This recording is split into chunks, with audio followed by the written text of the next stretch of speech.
Janine, meron ka na ba mga kinunan? Since meron din ka na eh. It's so good, no? There's a prepaid, no? Ang bongga, parang sa SIM card lang to.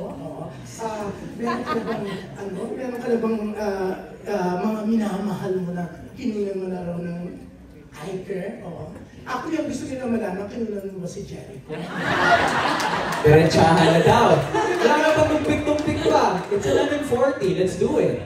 Actually, walang kamalay-malay siya, no, na siya na yung napagbintangan sa mga paraw sa Boracay.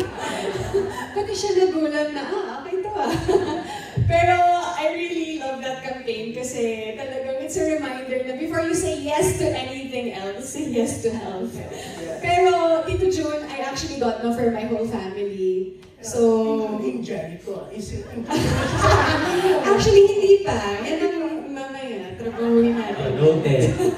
Tawagan na natin siya. Pero, I got na for my family. Ate din kasi ako eh. So, apat kaming magkakapatid. And ako talaga yung in charge na bumili ng healthcare para sa kanila. Pero actually, since there are so many choices with the eye care plans, kaya na nila magbayad ng sarili nila. So, so I was able to get for my parents and my 3 siblings.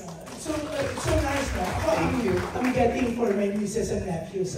I-ano ko muna sila, i-prepaid ko muna, di ba? Then, siguro I'll get the regular one, but nakita ko talagang okay na okay siya.